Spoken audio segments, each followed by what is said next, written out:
What's going on, everybody? My name is Keyshawn, and this is the Konnectmedia Podcast. This is episode 1, and I've been looking forward to this for a very, very long time. And I got a very special guest here with me today. She is a wedding photographer. Her name is Helena, kaye. And this, like I said, we worked plenty of times together, and I'm so glad I got her in here for my first episode. Like, she just don't know how excited I am about this, but yeah, we got some questions I'm gonna ask her, and we're gonna go from there. So.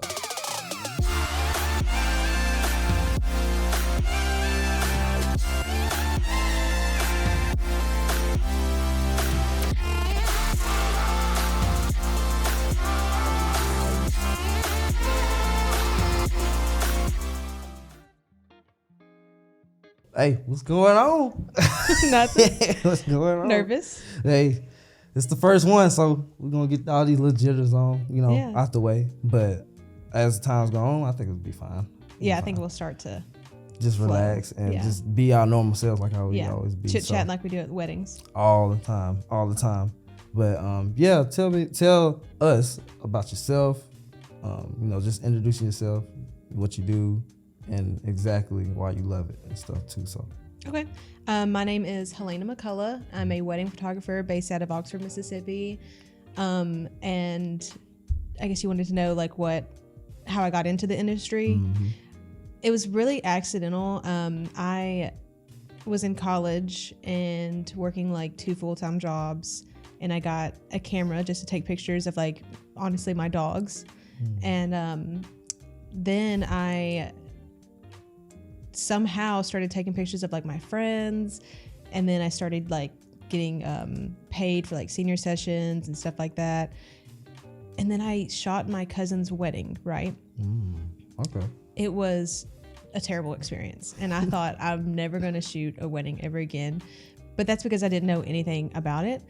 And so I started second shooting with some more seasoned photographers that had a plan, knew what they were doing, all that good stuff. And then I found out that I really do love it. It just has to have more structure, and you got to be able to, talk to your clients and stuff. So that's how I kind of got into it. It was really accidental, and now here I am, and it's my full-time job, and yeah. That's crazy. So when you say it was kind of terrible, the first wedding, what made it terrible? Just you being the anxiety, or just the overall just don't know what to do at the weddings? Literally just did not know what to do. I know a lot of people say that gear doesn't matter, but I think in some circumstances it does, and I didn't know what I was doing. And part of the wedding was inside, and I didn't have proper equipment for those circumstances, and there was no structure. I went into the day without a timeline, didn't have anything. This was, and I had hardly attended weddings before, as a guest. And this was not a big wedding at all. It was a small wedding. It wasn't very formal, but I still was so stressed. And I left and I was never doing that again. And that was 5 years ago. And that's wild, because when I first got into the industry myself, I used to see videos saying you don't need the top-notch equipment. Of course, I agree you don't need the top of the top. Yeah. But you need some good equipment. Oh yeah. You need the equipment to make the job easier for you. And so you seen when we go to the weddings, you see I come with a lot of stuff. It's always so funny when photographer or videographers show up, because they have their little tote of all this equipment, and I just have a bag. And as I always tell the brides and stuff, I have to get there kind of early, because I gotta unpack a lot of other stuff than most of the photographers. Yeah. But it's wild how they say that, and that's something I always preach too. If you can get the gear, get the gear if you can afford it. But of course you want to use what you got too. So don't send yourself into debt trying to get a bunch of gear, unless you know that in the future you'll be able to pay it off quickly, if that makes sense. But yeah, I 100% agree that having the correct gear does make your job easier, especially during the day and in post. Yeah. But yeah, so that was just one of those circumstances where I didn't know what I was doing. And then eventually, like I said, working with other photographers and seeing how they ran through a day made me be okay, I can do this. Right. It's not so bad. Crazy. And just elaborate more about, about yourself, like how many years you've been doing it. I think you told me, but I kind of forgot. So I think it's probably been like 5 or 6 years that I've started photography, but I don't really count like the first 2 to 3 years because I wasn't focusing on it. I wasn't shooting a lot of weddings. Like for a long time I didn't take on weddings because I had a full-time job where I worked on the weekends when people get married. So I normally tell people the last like 4 years, 3 to 4 years, that's when I've like focused on it, and I feel like I've grown a lot. So whatever, 5 to 6 years or 3 to 4 years, whatever you want to. 5 to 6 years. So, and that's crazy because, and I remember when like I first met you, and that was what year was that? I think it was 2020. Was it 2020? No, it couldn't have been 2020. It had to be 2021. Yeah, maybe the I think it was like at the end of 2021. Oh, the end? I think it was an October wedding. I'll never forget. Okay. Because I know we met at the Antler. It was the Antler? Mm-hmm. Because I remember you had a second shooter. Yeah, it was Chloe. Yeah, it was Chloe. It was. And I remember the first time I worked with you, this is a story.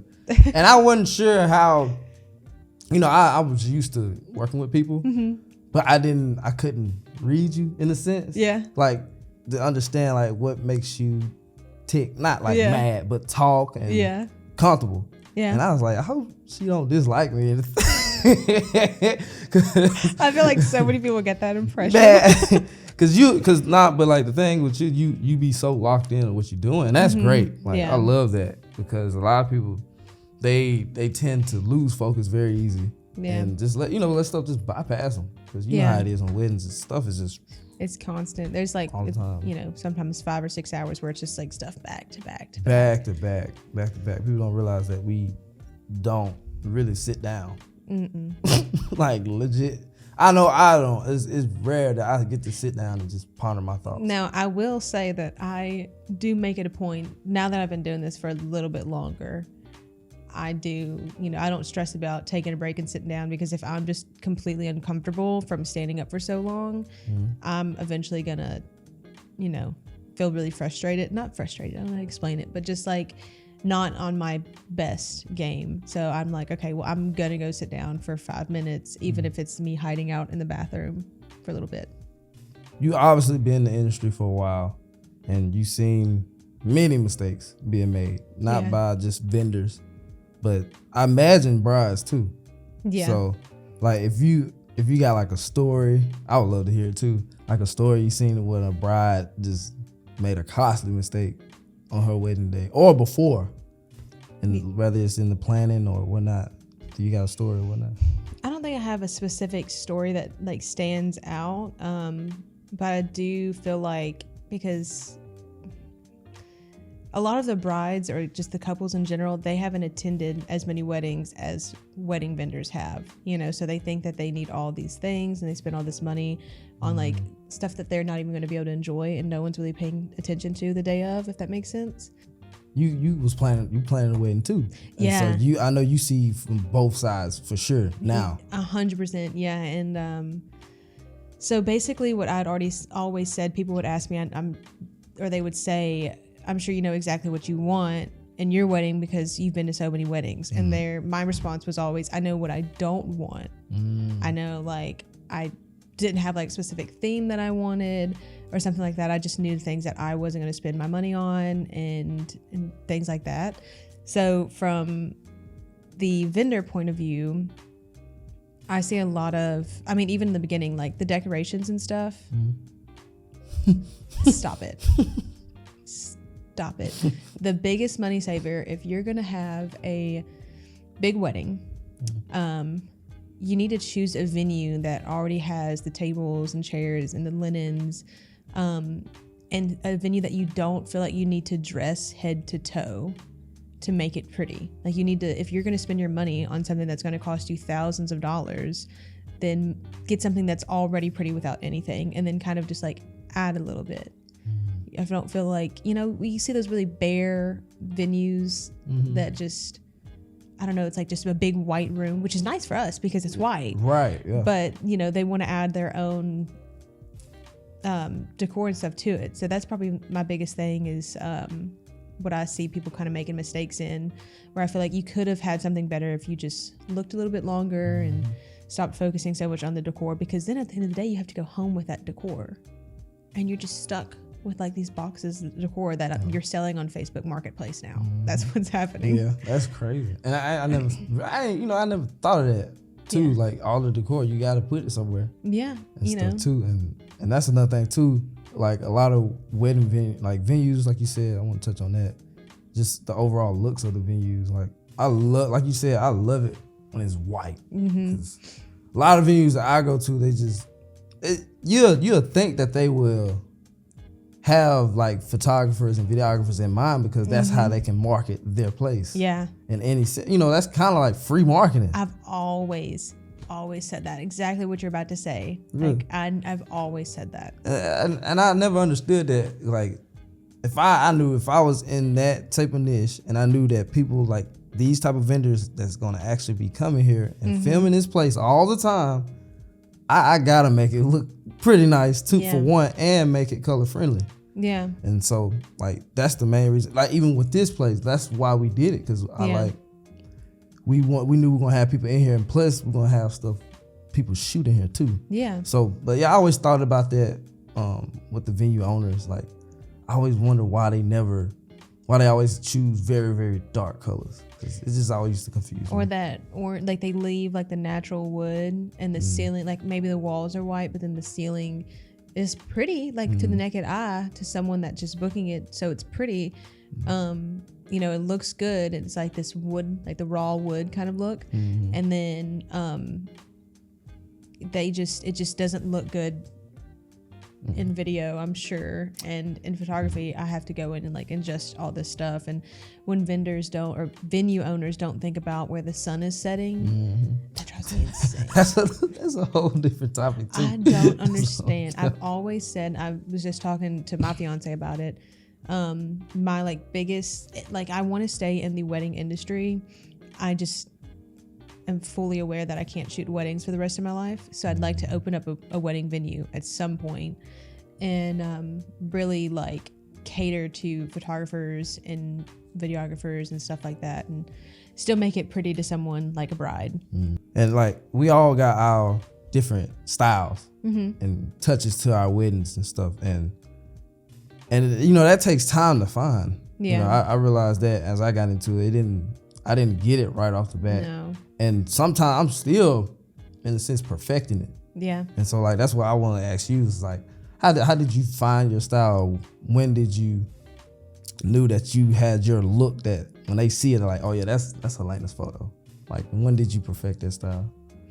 I would say it was probably about a year and a half ago that I really, what happened is one day I was editing a wedding, and this was probably 3 years ago, and I edited a lot more warm and grainy, and just, it wasn't a timeless look. And then I started thinking about what I want my wedding photos to look like this in 10 years. Right. And so that kind of led me to change my editing, and then somehow, I just found what worked best for me and the way that I shoot and what I wanted to achieve in terms of like editing and stuff.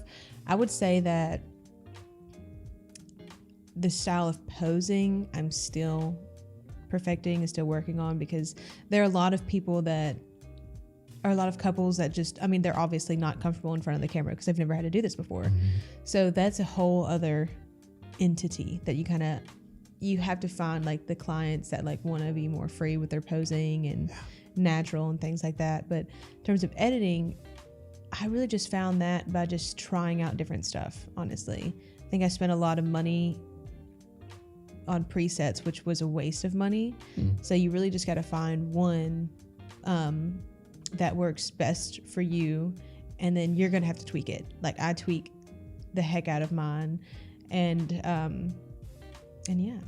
That's crazy, because that's, like I said, that's something I'm still perfecting as well and learning about what exactly my color scheme, and that's why I'm more on the lighter side. I like it look light, even though I shoot with like a darker camera. Like Sony is more, in my opinion, is like for a moody look. Yeah. And I always said that, and I always say like Canon is more, if you want them vibrant colors, go with Canon. But that's something it took me.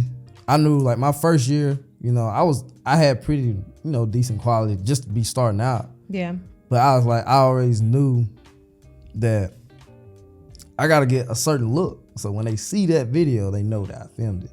Yeah. And, you know, that's one thing I never did thought of, like just, you know, I thought about doing. I didn't want to change it up too much where they like, dang, his videos is all different.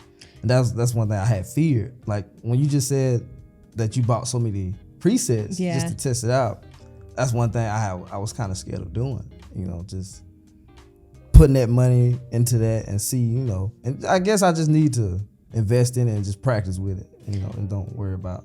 It's really just trial and error. And whenever I made the switch, because I feel like for me, it was a drastic change in the way that I edited it. But it was, what I did was I would talk to a client, like maybe the day of, and tell them like I'm considering changing my editing style.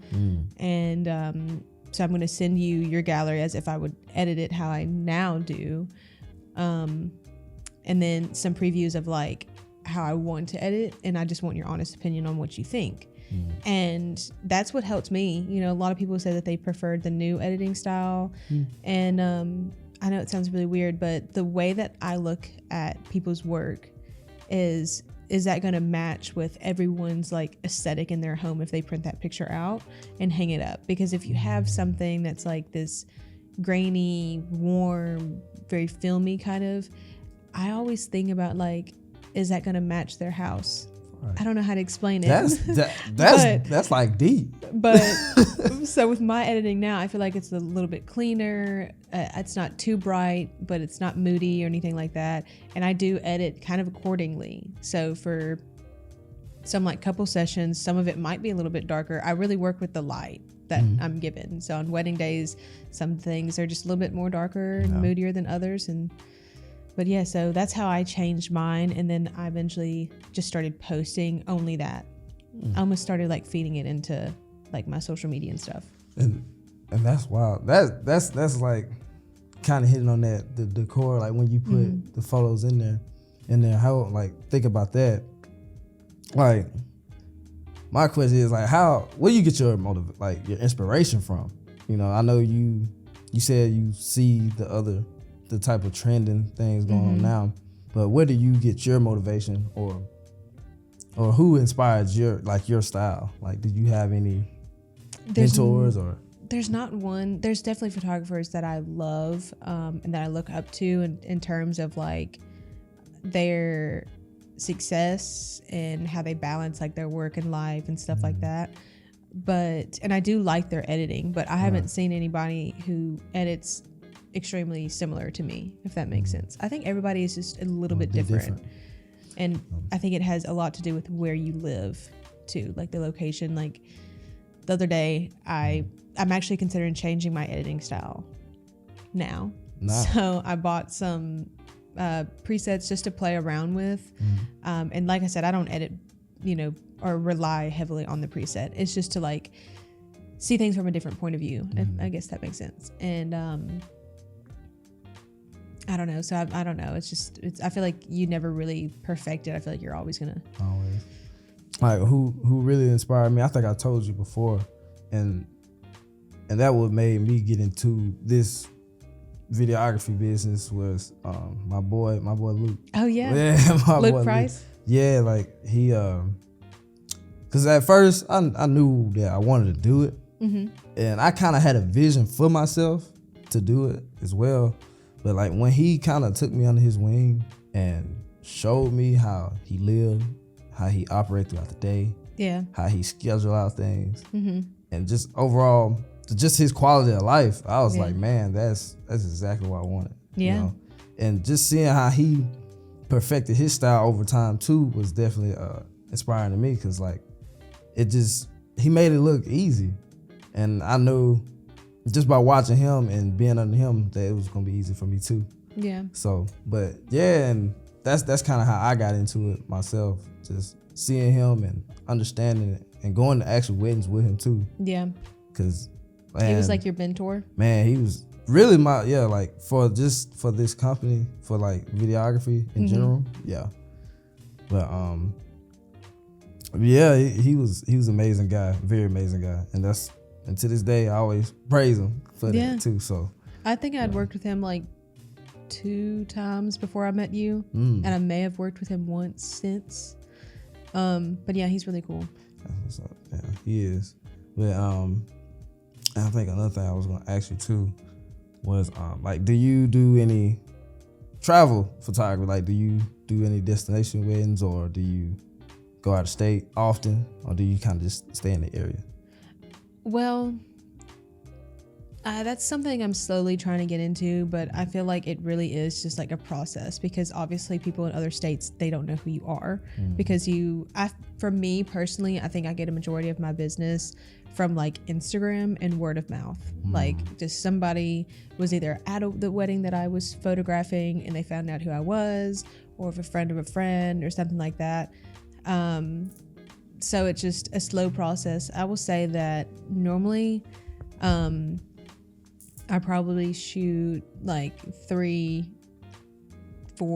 out-of-state weddings a year. So whether that's like, if we're thinking just Mississippi, obviously, which I don't really stay too much in the Oxford area. I'm more like in the surrounding areas, and then a few in Oxford.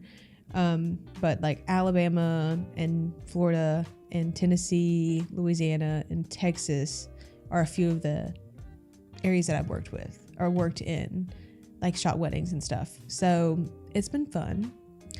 I think the best way to get into it is maybe traveling there, like traveling there, like shooting at a destination there.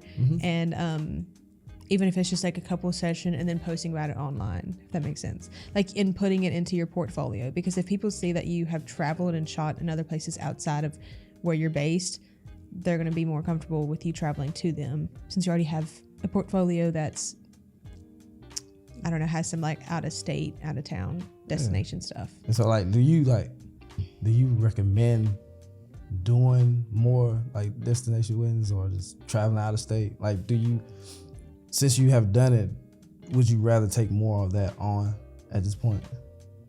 Yes and no. Like, the idea of it sounds really nice.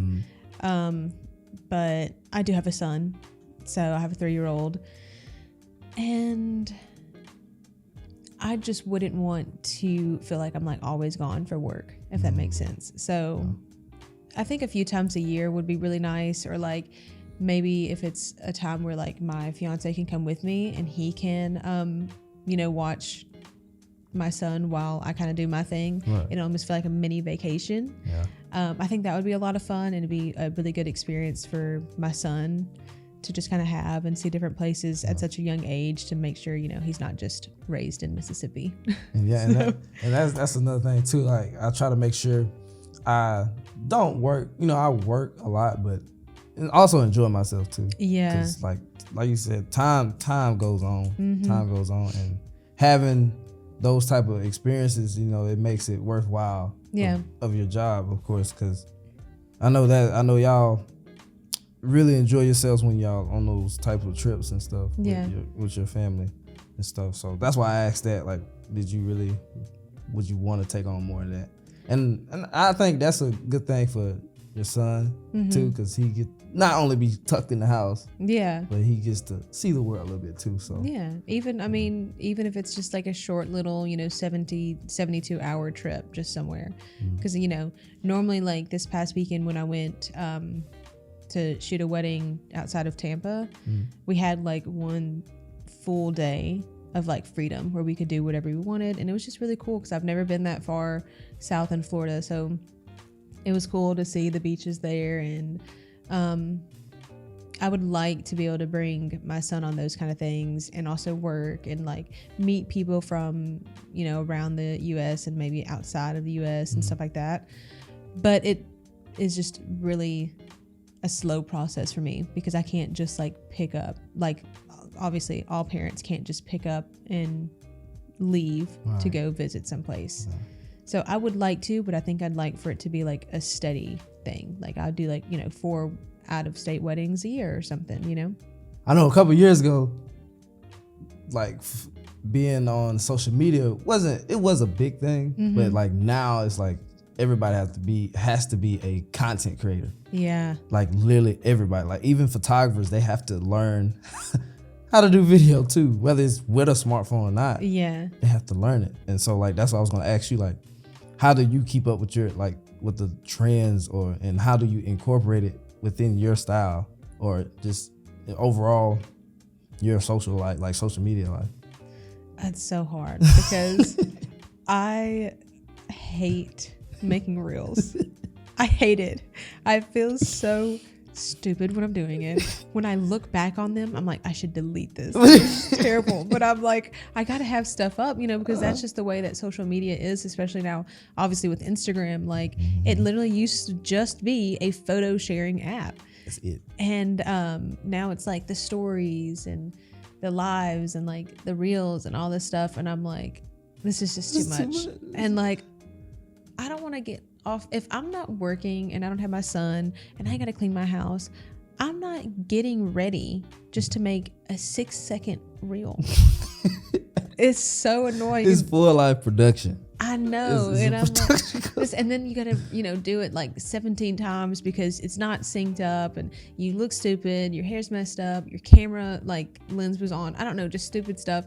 And I just feel like an idiot, but I still try to do it. And I think the trend that I've seen, I don't know if you've seen it, it's not necessarily a trend, it's just how people are like communicating with clients and other photographers.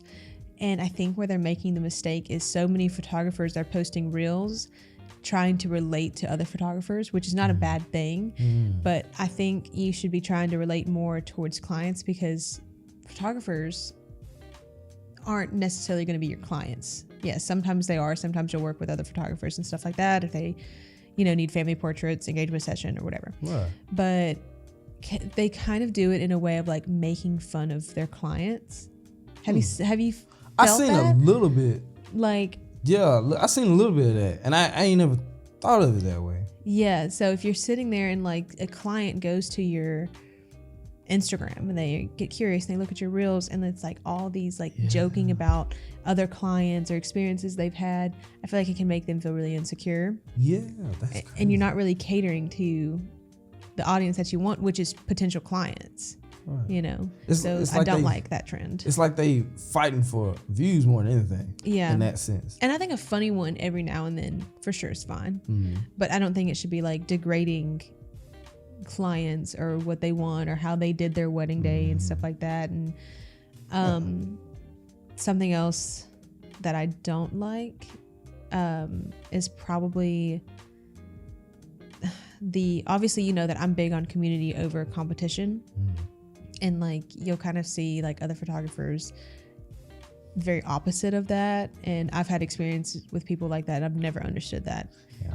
There are a lot of photographers out there. There are some really saturated areas that have a heavy amount of photographers, but I feel like people are going to book who they want to book. It doesn't matter who helps who or whatever.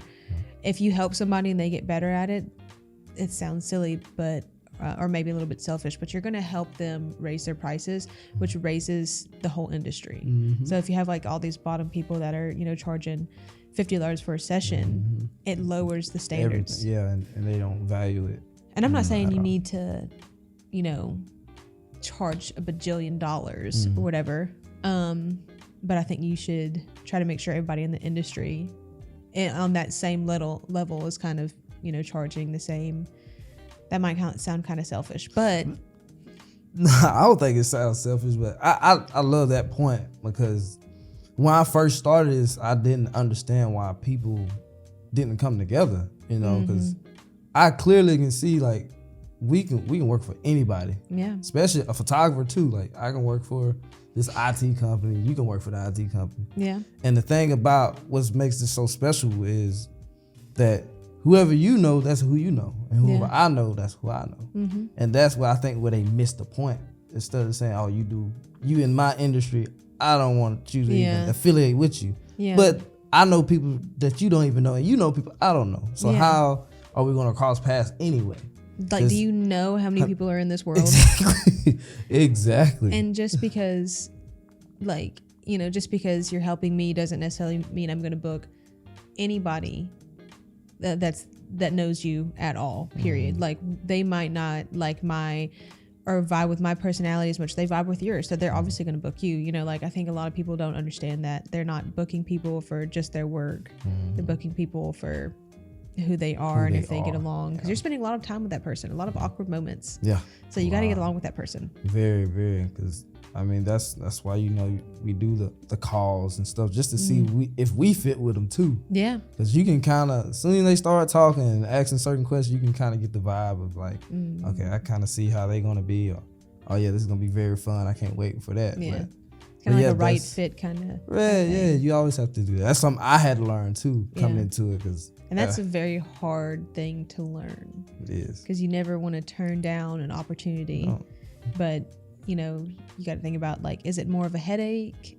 Which I don't want to say headache, because there's some people that you're just not gonna vibe with. You don't have the same vision. You're not gonna get along. Maybe they expect something else from you or something along those lines. But yeah, that's a hard thing. I've had to do it too, and I think we can roll into, like, I don't know if you comfortable talking about it, but like, what's kind of like your process, like, and like, was that kind of like a scary thing when you first started, like, trying to figure out your process? Because I know it was for me, because I didn't know exactly, like, of course, what to say, then where to put them, like, where to take them through.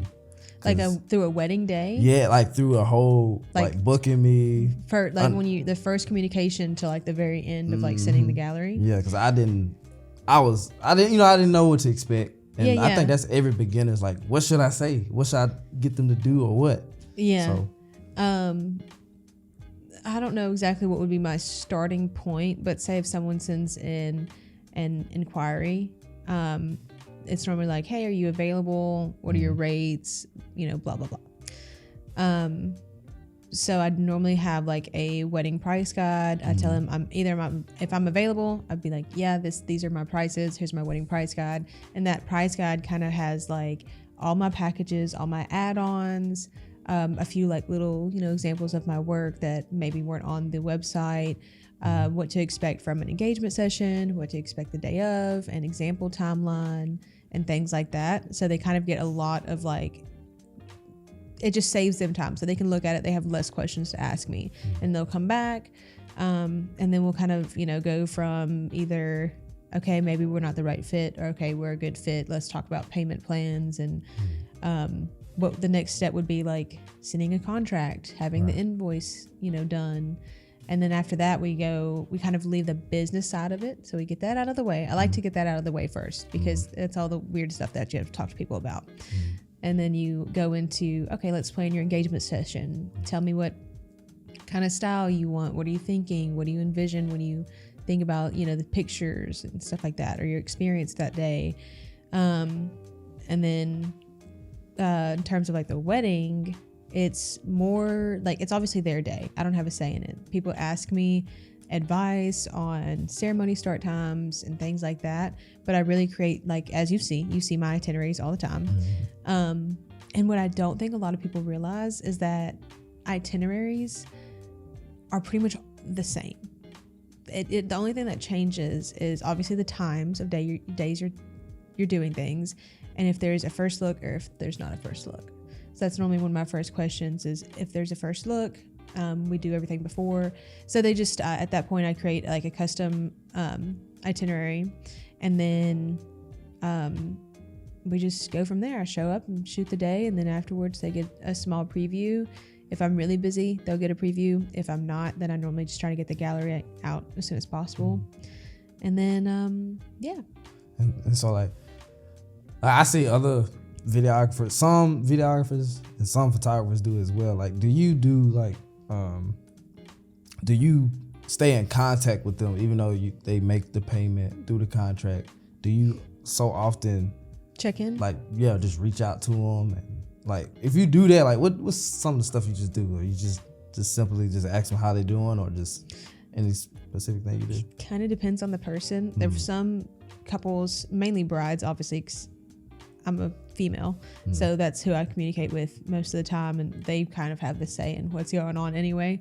I'll kind of check in, or if they've told me that they're unsure of like what they want to do with their engagement session, I'll kind of send them like inspo, or what do you think about this, or things like that. I feel like there can be dry spells where we don't communicate for 2 months, but that's just because there's nothing to discuss at that point. And then there's some brides that, or some couples that only want to like do the business. Like they don't care to have the small talk conversations in between. They would just want to talk about the engagement session and the wedding day, and that's it. And that's totally fine. Yeah. Honestly, makes it a little bit easier in the long run, because I don't have 16 people texting my phone every day. But I think, I like the fact that, photographers and videographers do that, because, you understand that person. Yeah. So it makes it easier, especially for video. I know for a fact, for video, it makes it easier to edit that video for them, because you totally understand them as a person, as a whole, and their mood, and what makes them, excited and stuff. So that's one thing that I realized that I need to work on myself. Like, of course, we have a lot of stuff going on, and we have other stuff we need to, figure out and stuff. But I think understanding and actually building a relationship with the bride or the groom makes it so easy the day of the wedding, of course, and eventually when you get into the editing room. Because I've seen that every time I got a little bit of, I build a relationship with any of my brides or grooms. When I go in and edit, it's like, man, I know exactly what they're gonna like. I know what they're gonna want to see. I know exactly the type of song they eventually want to. So I know that's something that I know that I'm still trying to work on myself too. So and speaking of the wedding days, I want to talk about us, how we work together, and how fun and how serious it get, and how crazy it can get too. So it gets, sometimes it get crazy, and sometimes it's just, it's smooth. It's like we chilling. Yeah. For the most part. Yeah. And, I can honestly say you're my favorite videographer to work with. And I think it's because, one, we have been forced to work with each other so much. But so we've able to build like a relationship, and we understand how the other person kind of works throughout the day, which is good. I've worked with some videographers that they're more like, a fly on the wall, which is nice. And I've worked with some that like really want to take control of the whole day, and that can be really stressful for me, because I feel like I'm not getting what I need, even if I voice. Like I did have an experience recently, so it kind of, that anxiety kind of bled into the rest of the day. I don't know how to explain it, but like it just made me very like anxious to make sure I'm getting everything, and I felt like I had to rush. You know what I'm saying? Like obviously I feel like when you work with me, I'm pretty good about being like, okay, do you need anything? Because obviously for you need more movement than I do. So some videographers take to that really well, and some are more like, no, I need my own 30 minutes to pretty much duplicate exactly what you just did. And you do a wonderful job of that. Just, when you need something that you need, you get it. And I understand when you want something, you need to get it, because it fulfills the portfolio of the day. And you do a great job of that. You always communicate, and I think that's where a lot of them, they mess up at. It's just not communicating. It sounds simple, but they still, people struggle with it on the wedding days. And I try my best every wedding I go to just to communicate, even though I probably don't like how they operate and how they do stuff. I just communicate with them still, just to see how I can work around it if I have to. Because I have, like, just by me communicating enough with the photographer, when they do something, I understand why they've done it, because they've been talking like that the whole day. they've been kind of hitting at how they work anyway. So I kind of see like, oh yeah, they gonna just pop up right there. So I need to be ready for that. And like I said, I think that just comes from communicating. But yeah, like when we work together, it's like, man, it's the easiest. Man, I promise you. Even when it gets crazy, when we end up probably getting behind or something just out of line just happened, stuff just happens. Yeah. We always get it right back on track. Yeah. And end up having extra time every single time. I realized that too. And not just saying, because other people I work with, when that happened, we be just right on time. Like when we end up doing it, we have extra time. Like how we get from not having time to this extra time, and we get to sit down and look around for a second. It's I'm just so good. I'm just good like that. But nah, it'd be a blessing every time. When they say they got you, I'll just be excited. Like, man, I ain't even worried about that no more. Yeah, I always am like, oh, thank God. Like, no, and that's not to say that like I've worked, like every videographer that I've ever worked with has been terrible. Yeah, of course. It's just, I think that me and you work the best together. Like we're the best team. And maybe that does have a lot to do with us just working together so often. But I think pretty much like the first 2 weddings, we clicked, and besides the first one, what you thought?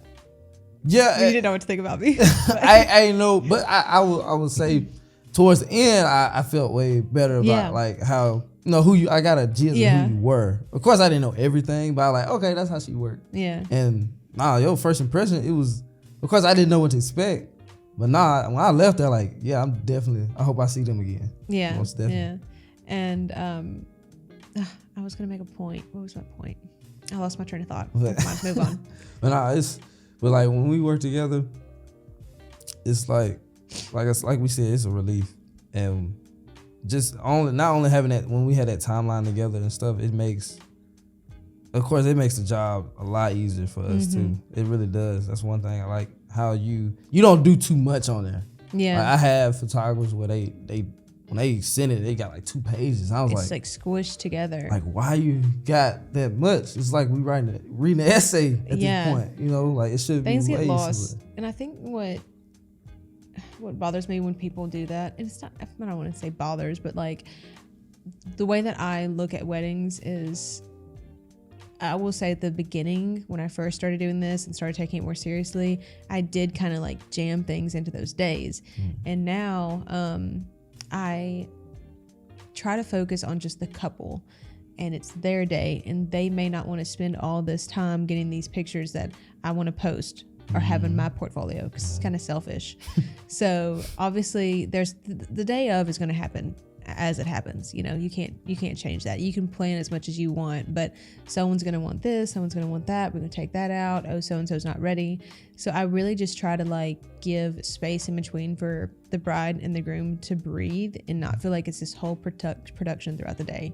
So I don't know, it just, obviously I feel like I'm at weddings for a decent amount of time, so like 8 to 10 hours. You can do a lot in those 8 to 10 hours, but there's also a lot that like you can't really get done without forcing people to stand on their feet for 3 hours. And I don't know, I just started to feel really guilty that I was like pushing people to do all these things. Not really pushing them, but just like being like, yeah, we can do that, and blah, blah, blah. So now I just kind of ask people like, what do you want to do? Like, what's the most important part of the day? Do you want to focus on y'all, or do you want like the focus to be on like everything else going on? Because some people like are camera shy. They don't want the camera on them the whole day. I have some couples say that they love their family, but it's not about them. It's not about their family. It's about us. Yeah. And so they're like, we want our story told. So I just kind of like, some things you have to have some kind of timeline so people know when they need to at least be ready, and have like, so you're not constantly scrambling like, okay, what do I need to do next? Or like it helps the day flow better. But I don't think it has to be like this detailed, like must get all these shots. Like I'm so glad like the get list and like the must have shot list that I used to get when I first started, like clients would send me like a page or two of like a shot of this and a shot of that, and like I want so-and-so, specifically in this pose with so-and-so. Like it was just very detailed. So I'm glad that's kind of gone away. People don't do that anymore. Okay. Cause I seen a couple. Yeah. I had met a couple of photographers. They do that, and I think it's cool. I don't think nothing wrong with it, cause like I think it makes their job easier, of course, cause they know exactly what they're gonna shoot instead of saying like, "Ooh, what's this pose?" or do I want to do that? You know what I'm saying? Cause I even do that. Like, do I want to do this pose or I want to do this third one I had thought about? Cause I kind of do that myself. Like I want to do two of them at one time. Like I got to stick to one. Stick to one. But you've been doing it for quite some time now, and I know you have some future plans.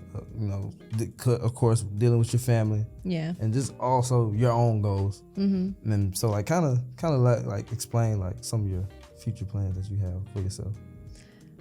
So I'd like to continue doing wedding photography for probably 5 to 7 years, 10 tops. And when I say that, like that being my main thing, like I shoot probably, 20 to 24. That's kind of like average for me, weddings a year. And I'll probably do that for a few more years and then slowly cut back on it. And I do see myself doing something in like mentoring, doing more like content days, kind of bringing photographers together. So like going back into that community over competition. That's kind of what I see myself doing. And then later on, I'd like to open a wedding venue, like what we talked about earlier. Yeah. I'd really like to do that. And and then just kind of live the rest of my life watching people get married. I don't know, that's something just so fun to me. Like I love watching people be in love and get married, and like it is a huge thing that I take really seriously. Even after seeing so many weddings, I think that it's extremely important, and I don't take it lightly. So I'd like to help people in that process and make the day everything that they've ever wanted. So I'd like to stay in the industry somehow, but wedding venue would be my ultimate goal. So talk to us about that more about. I want to hear more about the community thing. Like, do you already got kind of the gist or ideas of how you're gonna just start it, or are you in the process of kind of building the community now? I have literally no idea how I'm going to do it, because I mean, I still consider myself like a newbie photographer, even though I've been doing it for a decent amount of time and I have experience. I just still feel like I'm constantly learning, so I don't think I'm ready to teach like groups of people, if that makes sense. So I would like to have it to where, I'm sure you're probably familiar with like content days and stuff. Yeah. I know videographers don't go to them a lot, but I've been to a few that have been really good, but I think that I would change it a little bit and, obviously still focus on people getting really cool pictures and really cool areas and working with like really talented models and learning from other photographers. But I think I'd really enjoy meeting other people and giving them a space to like share their experience and not feeling like we talked about like so-and-so doesn't want to tell me anything because they're scared that I'm going to give away all their secrets or something, like I don't know how to explain it other than that. But yeah, so I don't know how I'm going to do it, but I'll get there. Yeah. So what, like you said, you've been to content days. Like what are your thoughts on like just overall content days? Like, do you enjoy going to those, or do you choose a certain amount of times to go to, certain amount of content days to go to? Like, no, I don't. There's, definitely like I haven't gone to one this year yet, and it really depends on. I try to go to them when I'm just like, if there's one available when I just got out of a busy season. So if I'm like, 8 weeks of shooting weddings, you kind of get into a little bit of a rut because it's the same thing, just different people, maybe different venues. Like they're all a little bit different, but you're still shooting a wedding at the end of the day. So I try to go to them after those busy seasons, and it just kind of lets me be a little bit more creative. I'm completely in charge of posing and things like that. So when you go to content days, some are really long, some are what I've talked about, where you meet and they talk business and they talk like how you can do better in certain areas. They talk editing, gear, and then they'll have like some styled shoots set up. But the ones that I've been to haven't been to that big. They've been more like 6 to 8 photographers. Somebody's put all this together. You pay to attend, and then you do, you're in a group of 4 photographers, and you're working around each other. And those are really fun. I do like going to them, but I think that they benefit new, like really, really new, like just starting out photographers a lot more, because right off the bat, you're getting to see how other people shoot. You're getting to see how, like, what their eye is like, and how they would pose somebody. And like I said, I do like attending them, but it's not for the experience. It's more just to be like, okay, I can breathe. This is something different. And it's just, I don't know. It's just it's like a treat to myself. That makes sense. And I've been to one too. And like you said, it's different. Which one did you go to? I went to one. It was the Wallflower. Oh yeah. Yeah. Or Columbus or Starkville. Yeah, in that area. Yeah. I met I think Abby Grace. Yeah. I met her, and we like the same age, but she started when she was like 15. I was like, crazy. I couldn't believe it. And we talked and stuff, and and I got invited to go to that one, and I was like, man, I'm gonna just try it, because I never did anything like that. And like you said, it was like a treat. Like, I got to do something different. It's different than what I normally do. Yeah. And it almost feels like you have coworkers. That too. Like this is a very lonely job. You felt understood. Yeah. It was my first time. You're around, like if you're an accountant, you're typically in an office where you have coworkers, you go to lunch with them and stuff, and you have some kind of like socialization throughout the day. When you're a photographer, you'll go and shoot for an engagement session for 2 hours, come home, and then for 5 days you're by yourself, and then you shoot a wedding for 8 hours and you're alone. You do everything alone aside from physically shooting. Yeah, you suffer in silence. Yeah. Yeah, you suffer in silence. So it feels like for just a little bit you have some coworkers. Yeah, and they actually understand when you talk about what you do. They understand it too. And I know I've called you before and ranted about things, and it feels like I have a coworker. I remember you had text me like, are you doing anything? I'm like, no. I'm like, you good? You're like, yeah. Can I call you? I'm like, yeah, okay. It's good. And then I feel like you're on the other end, like, okay. And I'd be excited to hear from you, because like you said, we be by ourselves, just stuck in the editing room for the most part, especially if you got so many weddings coming, like you doing them each weekend. You just be stuck in the room, and like most of the time, your family be there, but you don't talk to them as much because you got to finish that project, unless you make time for them, of course. But that's where we be. Well, normally I work when John is at work. Oh, so, really? And if Jed is like with his father, that's when I cram everything into the time when I don't have him. So it'll just be me by myself the whole day, and I won't even say like a single word out loud. That's crazy. And then John will get home, and he'll be like, I like won't really talk, and I won't really be like very social, and I'm like, sorry, I'm just like, to yourself. You walking in the door was like overstimulating to me. Like, I've been just staring. Like, you just get up to go to the bathroom to grab a snack. That's it. To go outside, sometimes I'll just go outside and stand on my porch for just like 10 seconds, and I'm like, no, all right. Go back inside. And my brother, he helps me with that, because like I'm in kind of where it is like a little kitchen, and so he have to always come in there and get something and drink, and so he'll come in and mess with me. I'll just be like, leave me alone. But then when he saw, he like, damn, I wish he would have sat here and talked to me a little bit. Just a little bit. Just talk to me a little bit. But then, But they don't understand. I guess your brother is starting to understand kind of the business side of things, right? Oh, yeah. Heck yeah. He getting a whole better understanding, just seeing how I operate, and, and he be hearing me, when I call and talk to him. Yeah. He see like, okay, that's different. Yeah. It's not all fun. It's not fun. It's just work. I mean, it's something you just got to do.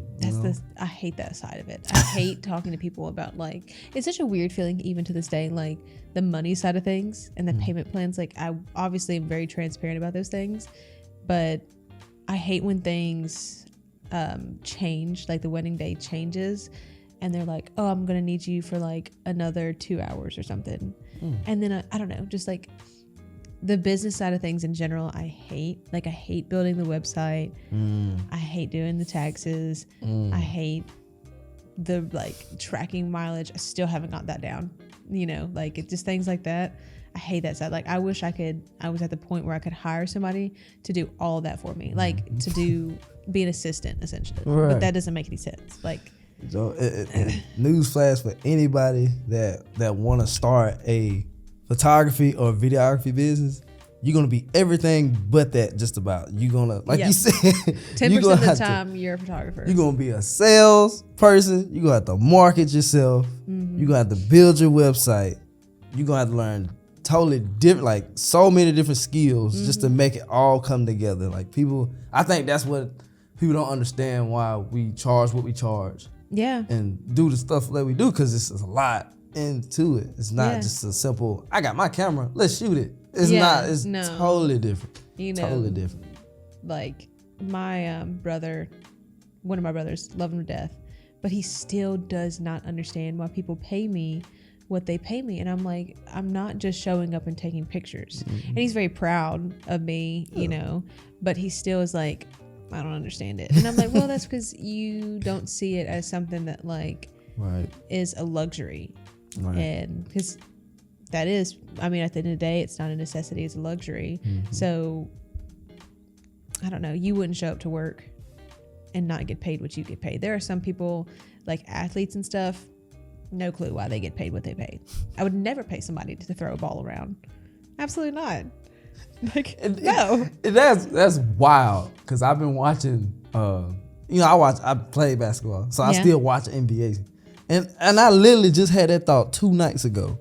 Like, how in the world they pay a person millions of dollars, $140 million just to throw a ball? Like, I get, because like I said, I played and I know how hard it is. But, I have thoughts on this. But you actually, I actually thought about it. Like, they just, you know, they put it up there. Enormous. If someone even gave me $1 million, you know how long I can make that $1 million last in my life?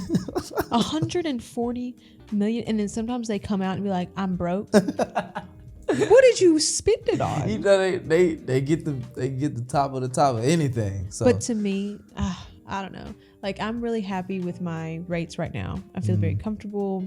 I feel like if, like, I mean, obviously, I would like to make more money, but that's anybody. But I think I'm at a point where, like, I would pay somebody what my rates are, if that makes sense. Okay. And sometimes, like, I talk to other photographers and their, like, solution for everything seems to be, like, just raise your prices. Just raise your prices. And I'm like, I'm not going to raise my prices because I can't afford to have no one book me for 4 months. You know, like, because I raised my prices just a couple $100 and already had people, you know, say that I was out of their price range and things like that. So I hate that. So I'm not money hungry or anything like that. But yeah, I forgot where we were going. But yeah, I don't think I would pay $140 million for someone to throw a ball around. The thing, and that's something, I'm glad you even said that, because that's something I'm finna end up doing too. Raise your prices? I'm about to start not giving out, but getting into the documentary side of it. Yeah. More getting into their family. That's why I said I feel like honestly, like this I don't know if I should say it, but I feel I like connecting with people. Yeah. So when I'm working with you, I want to connect with you. Whether it's, I don't care if it's like a small project, I want to connect with you. I want to understand who you are. Yeah. And why I'm doing it. Because then while I'm filming it, I feel a whole lot better. Like, cause like, I know that person. I get to do this for that person and stuff like that. You get excited for them. You really do. You genuinely, you don't even think of it as work. Not like, I don't think of, even when I shoot the weddings now, I don't think of it as work, but it makes it so much easier to go through the day with that mindset that I know them. And so like, that's something I'm finna end up doing, is like just filming like their how do y'all again? I just cut it to me. But just filming like the interviewing like their families, the grandparents, and potentially doing multiple day shoots with them, like probably like, I don't know, 3 to 4 days, depending on how, you know. I was literally about to tell you, I have so many cool ideas for videography. Like if I had the time to invest, like it would be something that I do, but I just don't. But I have so many cool ideas that I'd love to share for you. But I think you're getting at kind of what I was thinking. I started realizing that because, like I said, I don't feel some of the brides I work with, like, I connect with them, but for me, it's not enough. Like, I want to connect more with them, and that's why I get envy sometimes of the photographers because, like, dang, they really know them, and you know, they click very easy together. But I have to think like they met up already, and they. That's why I told you should come to engagement sessions. Like, you should try to, like, maybe at first, like, it's not like a fee or anything, but if it's close to you, go to the engagement session. I've seen a few wedding videos where they did that, and I always think that it just adds a little bit of something. Yeah, that's why I think I told you at one point. I didn't understand it. I didn't. I remember exactly when you texted me. I was sitting over there, but I didn't understand exactly what you were saying. Yeah, because like I said, I'm new to all of it, so I'm trying to understand how this stuff really works. And since you said it, that makes a lot more sense. It makes a lot more sense. And like I said, that's why I'm gonna start. I'm gonna end up putting that like as a package of mine. Yeah. And of course, it's gonna be a lot higher because I'm spending more days. But the work, I feel like when I start putting it together, the story is gonna be just amazing. Cause I have more time to get more shots too. Yeah. Cause you know, you seen my work before. Yeah. And just the little time I have, the way how I put it, I really like, honestly, in Mississippi, I ain't trying to brag, but like my work is so different from others around here. Like I'm not knocking them, but when I see my video and I watch theirs, like I can instantly tell that I shot that. Like if you knew me, like I know who shot that. Mm-hmm. And that's why I asked you earlier, like, when did you find that style for yourself? 'Cause I know that's very important. But there are moments where people are like, I knew you took those pictures of so and so. Like I saw it, you know, and I knew it was instantly you. So maybe I do. And I did that one time with you before too. Like it was like Facebook. I like this has got to be Helena, and it was you. It was definitely you. But yeah, what did you think about that? That me trying to start the documentary. I love that idea. I love that idea. You know, I like wedding videos. But I always feel like I wanted to see more of like other moments between the bride and groom. And so I feel like it's almost like a home video kind of thing that I would like to see more of. And obviously if you're going to engagement sessions, it's not so much home video. Yeah. But I just think that'd be so cool if you were there, maybe like went to their house.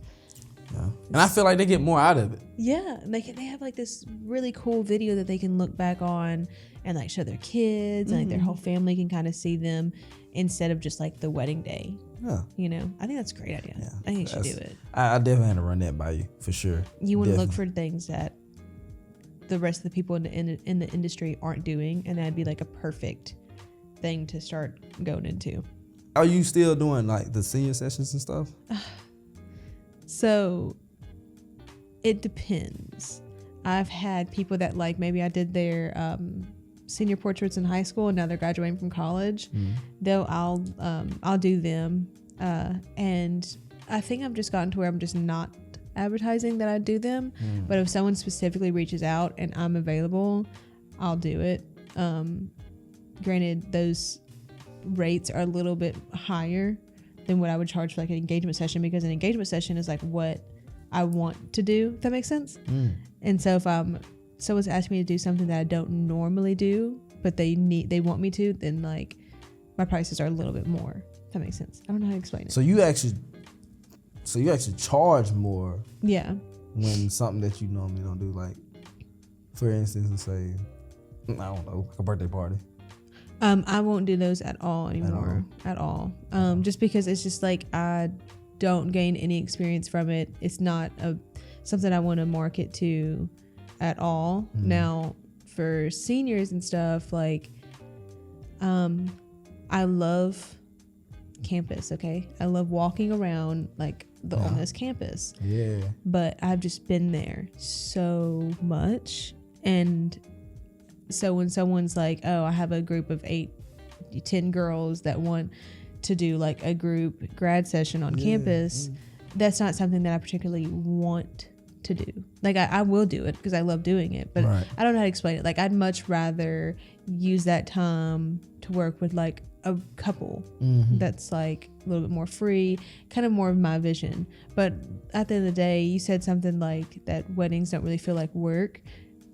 When I work with seniors or groups of girls, it feels like work. Yeah. And I do like it. I do enjoy doing it. Don't get me wrong. It's just not I'm not marketing towards that. So I can't really like, I'm not going to be making, I don't know how to explain what I'm saying, but do you follow me? Yeah. Okay. If you follow me, maybe they'll follow me.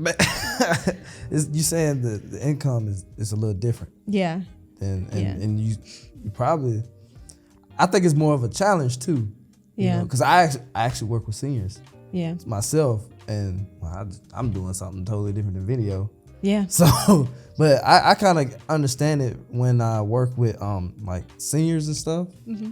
It is different because they definitely ain't used to being in front of a professional camera. No, and it's just them, so It's they feel just awkward. them, and especially like when I do stuff in the studio, it's totally different. We're not outside. We're in this enclosed space. Yeah. And that's why when we was building this place, we wanted to make it like friendly, like a vibe where you like, oh man, this is nice. Like, I get to be in here, and so I understand that because it was when I started doing a little bit of it, it was some work into it. Just understanding who they are, and all of them different. Yeah. Especially young people, they all If different now. you So ever, have to like do a senior session and it's like a group, like because high schoolers will do it too, where it's like 15 of their closest friends and they're all doing these group grad portraits together.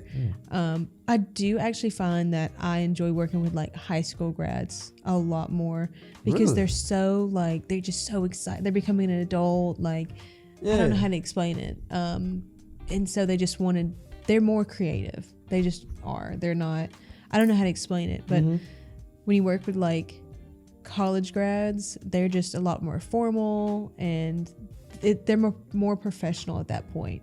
Like they're not wanting to post like certain things and stuff like that. If you work with like a high schooler, they want to be creative. They want to do something a little bit different. They're obviously going to post about it. They're just really excited for the next chapter. And not saying that college grads aren't, but I think for them it's more realization that they're not 18 anymore.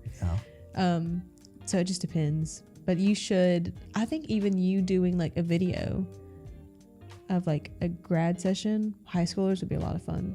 No. I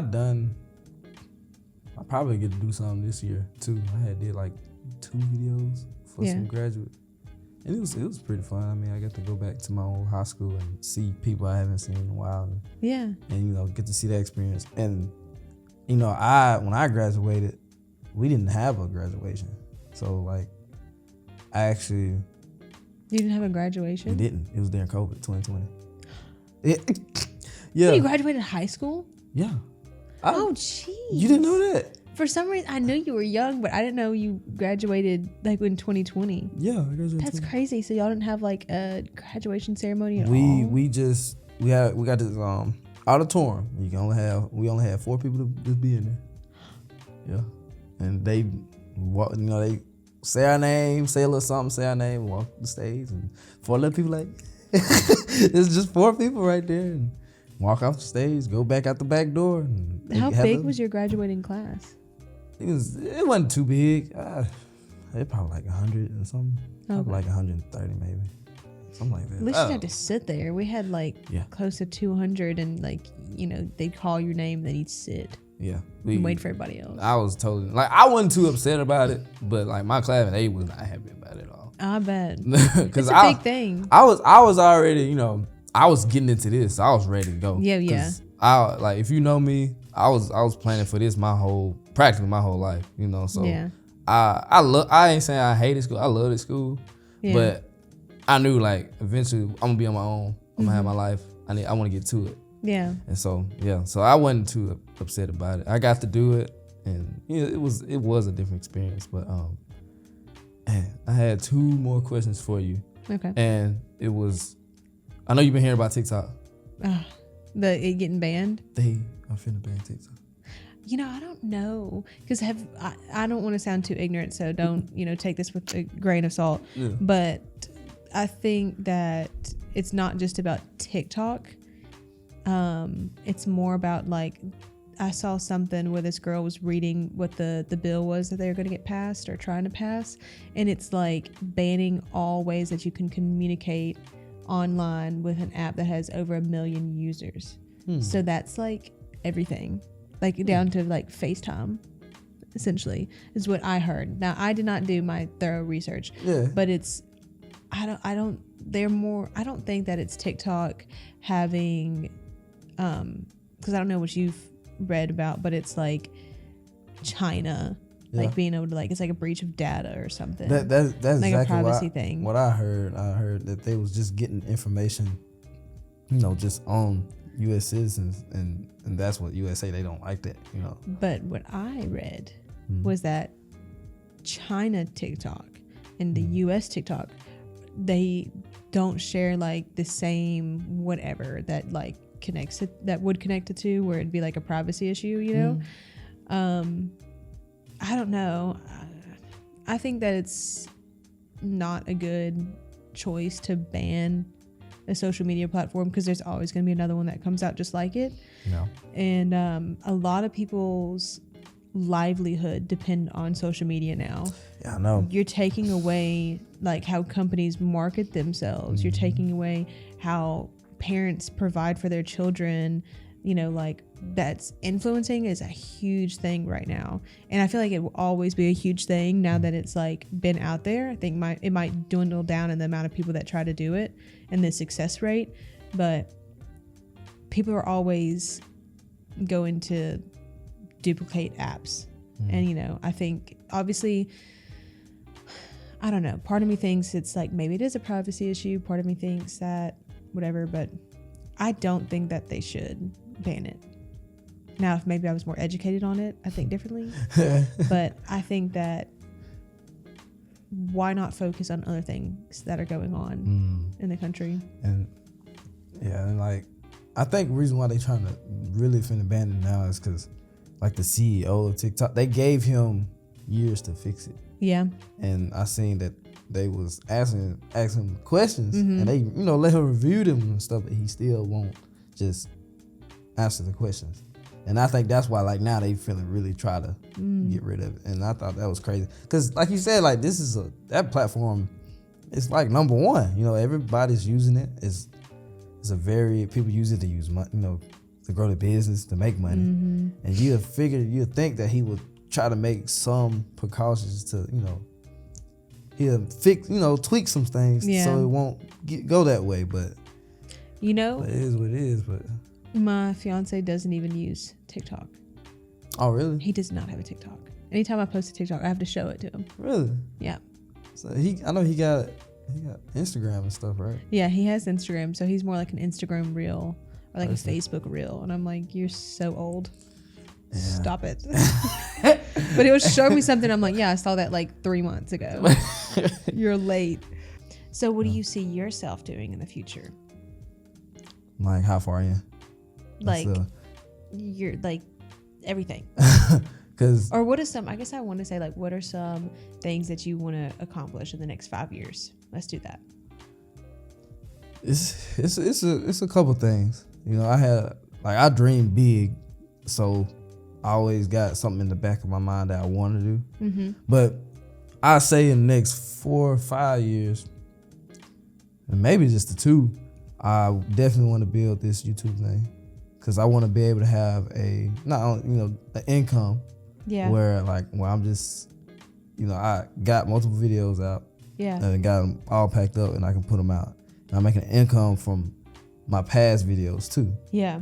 And while I'm just sitting here. So yeah. I wanted to build another income for me where I can have more time to do other things. Yeah. And that's one of the recent big goals that I been wanting to do is to build a YouTube channel. And of course do the podcast thing. So that's why when I go to the weddings, I've been meeting up with different photographers. Yeah. And trying to, understand who they are and see if I really, want to build anything with them, like for all as a friendship or whatnot. Yeah. But goal wise, definitely be a YouTube channel. I know you probably didn't know this. I'm a drone pilot. Yeah. And I was really, before I got into all this, Yeah. I was going to be, I was going to try to work for the government. Yeah. As far as like, get like the big, I'm talking about the big drones. Yeah. Like literally like the drones that's probably, I don't know, 10 feet wide and stuff like that. Oh my gosh. And I was going to try to go into the LiDAR, where like, if you think about how they put roads on mountains, like how do they map that out? Yeah. They use drones. They do? Yeah. I've always been like, why are we doing all these squigglies? It's because of a drone. Now They- I can blame a drone. They pilot. literally get a drone, they put out points in the ground in certain spots, and they put this LiDAR system. It maps out the levels of the ground level. And it brings up the map, and they can really dictate where they want to put it, and like the flats and all that. Yeah, that's how they do it. And it's a whole income. And you know, that was like one of the biggest things I was gonna do. Like, I was gonna buy. I still think I'm gonna do it. Like it's this new drone that came out like a year ago, and it's like $14,000. And I was like, but that's the drone that I want. And I know if I buy the drone, I'm not buying no other drone for a while. Yeah. You know, I was shooting a wedding, and the videographer had his drone, and it wasn't like a really big one or anything. And I was like, what happens? Like, he had to fly it over a lake. And I was like, what happens if it crashes into a lake? And he's like, it's gone. Yeah. And I was like, what? And he was like, yeah, it's just gone. Just gone. Yeah. And I'm like, so you're just like out? The only thing you will still receive it because of the SD card. That's the only thing, it'd be good. But if it drops in the lake, you just wasted, depending on what they got, $2,000, $3,000. Yeah. Yeah. That fast. And I remember when I was flying it the first time, it was anxiety was through the roof because there's so much money in the air and you're not used to that. You're not used to that. Oh, that's so uncomfortable for me. And I'm gonna tell one quick story. And my first drone was just like this cheap drone from Walmart. And it was a pretty big one. And I was like, man, this is gonna be easy. And my dad probably spent like $150 probably on the drone. And we thought that was a lot. And I started flying it, and I'm flying over like some concrete. And yeah, it's smooth, it's standing spot and all that. And next thing you know, it cut off. I was like, what happened? The lights went off. And it wham! I was like, ain't no way that just happened. It just cut off. And so luckily, it still worked. I turned it on, and it worked. So that day, I just went in the house after that because like just give up. this thing just crashed for no reason. Oh my gosh. So next day I tried it, and it's this emergency thing by all drones where if you push it, it's gonna go at a certain level and it's gonna come back to where it landed, or it's just gonna come back to the area it landed. And so I ended up pushing the button and didn't know it was a thing, and it started going. But what it was doing, it was going into town. Like we stayed in the middle of town. And It was going home. It was leaving. It said ET phone home. And the thing about it was dark. You don't supposed to be flying in the dark. And I wasn't flying high. I was just doing a little low stuff. Yeah. And it went all the way up. And I was like, why is it going up? You're not supposed to fly it at dark? This is against law. If you ain't got light, yes, it's a whole different thing. That's why I say I'm gonna keep it short. Oh my gosh, I have so many questions. Yeah, you basically a pilot. Like when you get your license, you are a pilot. You understand how air traffic control works, how airport works, and how their code works. So I can't go buy a drone and just fly it whenever I please. I have to. You have to get a certain size. Oh, you can't get one above that. It depends how big it is, and it depends if you're getting paid from it. That's another thing too. If you're getting paid for it, you need your license. Okay. But if you're doing it for free, like just for fun, you don't necessarily need it. Now, if you get one that's too big and you flying over people and they catch you, you finna get in trouble. That's when you get in trouble. Because you don't post it. Like if I fly my drone right now and fly over the city, I can get in big trouble right now. But that's crazy. yeah, I know. A lot of people don't know that. A lot of people don't know that. Wow. I had no idea that was a thing. Yeah, it's a lot to it. That's why when I looked at little drones, I was like, bro, I need to do my research. Because, I work for companies. I go to Nashville, I go to Memphis, I go to, wherever. Yeah. And I'm flying in cities. Yeah. And so sometimes certain airspace you cannot fly in. Like, I don't care if you got your license, you cannot fly in the airspace. Yeah. And some people, they be doing it and they get fined $30,000. Oh my God. You didn't know that? I thought you knew this stuff. I thought you knew some of it. No, You can go to jail. They will put you behind bars because you flew a little toy drone in the air over people. You would go straight to jail. I'm dead serious. You've got bigger problems to worry about than a little drone going around to people. I'm telling you, there are people driving without a license. They don't go to jail. Once you go hit with a drone. You go to jail. I ain't never thought of it that way. But you would go straight to jail. That's crazy. Depending where you at though. Like, okay, for here, it's little Houston. Everybody knows I play basketball. Yeah. So everybody knows me. And plus they want to support a young kid. So yeah. They didn't care what I did. I was flying over people. Yeah. But I had a little one too, so it wasn't too drastic. But like, that's why I love my city. Have you ever caught somebody doing some sketchy stuff on a drone? I haven't caught them personally, but I heard about them. Even around here, they're like, who was flying the drone? But like, everybody's pretty cool with it because they don't see that around here. Yeah. But like me personally, seeing anybody, I haven't. But I know people.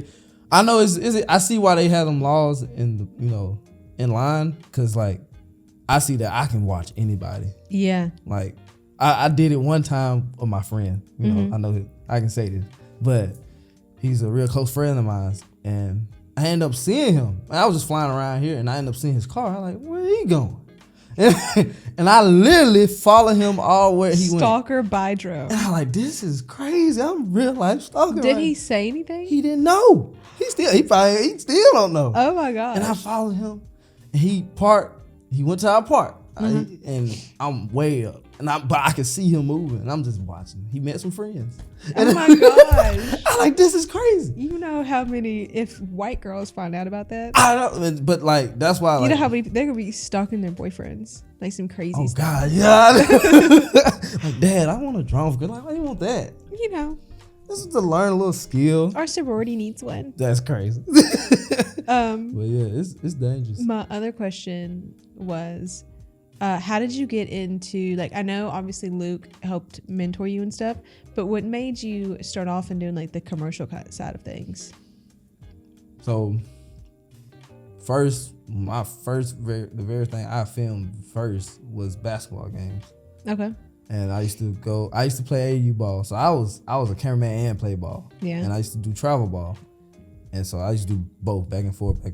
But I was learning the camera really. That's something I was just doing, learning the camera, just understanding. So it was like practice. Yeah, it was, and and at the same time, learning how to deal with people. Yeah. And so I was doing that I did that 2019. Yeah. I did that for 2019, and then what happened? Eventually, I got out of high school, and like I wanted to do more. And my dad, he had already some ideas, like, look, let's try this, let's do that. So your dad has been very supportive through everything. Heck yeah. That's great. Yeah. And so he just threw some ideas at me. He didn't never force me to do anything. Yeah. He like, just look at that. Check it out. And I was like, man, I think that's something I want to try. And that's something I always preach to kids. Like, man, you might do one thing that probably ain't going to be the main thing you're doing. It's going to be probably something else. Because I thought I was just going to be doing basketball camps for the rest of my life. But no. So I seen that, and I seen no money in it. Like, people just paying me $40. Oh yeah. You know what I'm saying? They didn't even want to give me $40. Yeah. I want to make all this like they money. hand it to you and it's like, right. You know what I'm saying? Like they stingy and like, I don't know, that video ain't long enough. Like I didn't want that type of life. Yeah, yeah. And so when I seen that, Dad was saying, try to look at this. And then we started dabbling in it. And then eventually he was like, we can work for anybody. Yeah. And like literally video is everywhere. When you watch TV, that's a video. Yeah. And we was like, I'm gonna start trying to work for companies. And then 2020 came, I was by myself and I was going door to door. And this is COVID. People don't want you in there. Yeah. And so I was just trying. And people, when I walk in, they just look at me. And I got hair already, out of, different from this generation. Yeah. And they was like, who are you? Yeah. Like legit, they'd say that, like, what you need? And I had to learn how to just, get to that person in the back, the boss. You literally did like door-to-door sales. That's crazy. And I'll show you the amount of people I met. People don't realize what I've done. But it's nothing to brag about. But like, people don't realize that I put a lot of time on the road. I get that, yeah. But yeah, I did that. Then, of course, I met some of the people. They start give me a little lead, guide. Go to this meeting. Go here. Yeah. Get it in this. And eventually, I started figuring out, okay, contractors. And that's where it really came about. I just started seeing, when I started booking people, it was more of that niche. And I was like, and I was into it then. By then. Because I was already going door to door to different factories, companies, just trying to see where exactly what I was going to do. And then it ended up being like the contractors and stuff. And cool. Here we go today. That's where we at and stuff. See, our start stories are so different. Mine, I started off with that Canon Rebel T5i, like crop sensor camera, taking pictures of my dog, and just stumbled into this. And I feel like yours was very purposeful. How did you make it? How your dog felt? Was he like this? Did you scare your dog? No. Was he? You just forcing your dog? I just took pictures of him like out at the lake and stuff like that. Like not any, formal. I didn't dress him up or anything. Just like more like fun stuff. And like there was a time where I dated someone and he got a puppy, so like we take pictures of the puppy and stuff like that. And then just some of my friends, like I'd be like, hey, can I just take pictures of you, And then they'd obviously say yes. But do you know how hard it is to get people to like do free sessions with you now? It was so much easier when I was first starting out. Do model calls and stuff, and it's literally like 2 people who reach out. 2 people. And they're like, it's maybe I'll get lucky if it's like a really cool like idea or something. It'll be like 4 or 5 people.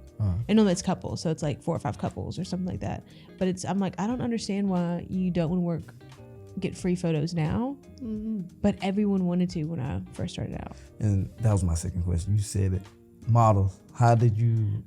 That's what it was. Yeah. Like, how did you get them to work with you on, and how you come up with your schemes? That's exactly what it was. Oh my gosh.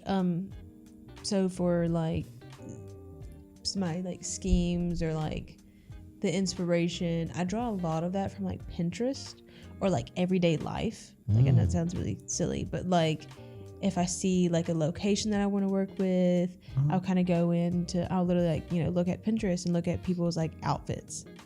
Like, and if I see outfits, like clothing to me probably is like one of the biggest like inspirations when it comes to like what I want to do, or like a car. Like it's not necessarily like this whole big idea. It's like something has like brought on this idea, like a car or location or outfits, right, or prop or like a person, things like that.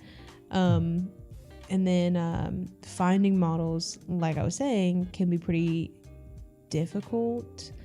And I don't know why, like I used to be able to like post on my Instagram, like I need a couple can model for me, or I need an individual that can model for me. And I don't know if it's just because my availability has gotten, not as flexible, so I couldn't shoot whenever they were available. Maybe that's it.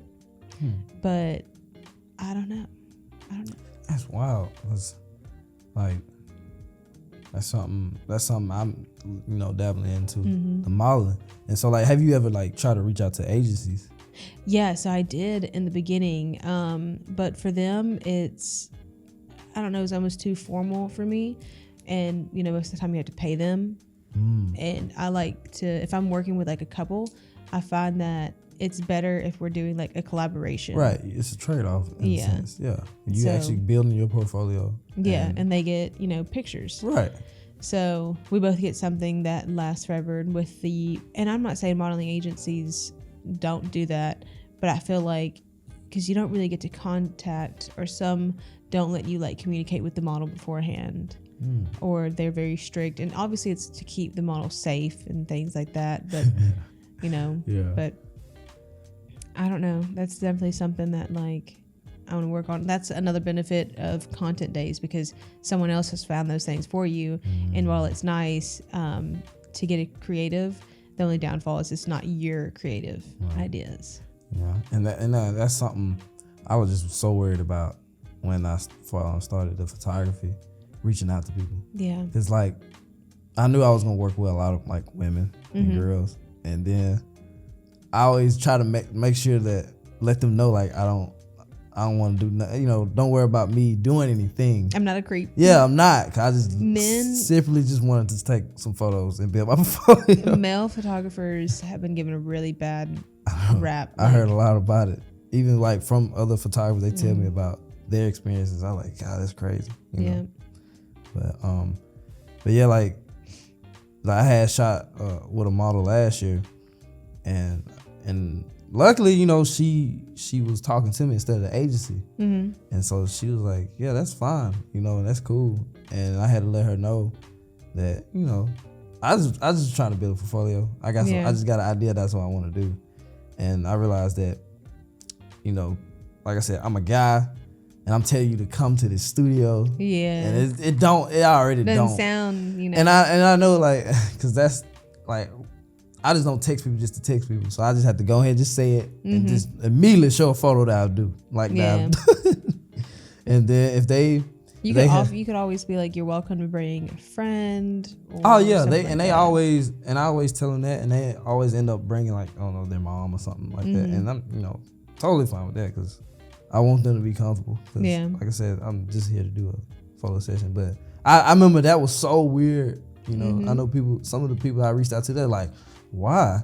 All of a sudden, you out of the blue just want to take photos of me. You know what I'm saying? And so I was like, please. I always had to tell like, just don't take it that way. I just knew you like taking photos. Yep. And I could see this image of you in this, in that particular outfit. That's why I chose you to do it. So, But yeah, I think that's for the first episode. That's pretty good. It was pretty dang good. I liked that. That was real good. I really enjoyed this.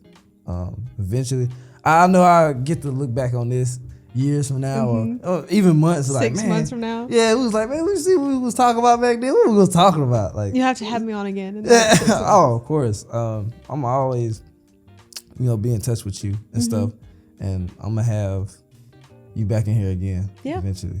I love it. That was a lot of fun. Man, yeah, it was a lot of fun. And like I said, I'm glad that you came for my first episode. Yeah. And you just have no idea how much this have helped me. Well, good. I'm glad that I can help you and make you feel a little bit more comfortable doing this. Yeah. And hey, you're a blessing. Hopefully it's good. You're a blessing. But anyway, well, that's it for the first episode. If y'all want to reach out to her, her name is Helena K Photography. She's practically on every platform. I'm mad. Instagram. I know she's on Instagram, Facebook, and I'll probably have it up in the video, just throughout the video as well. So, and I guess we see them later. Yeah.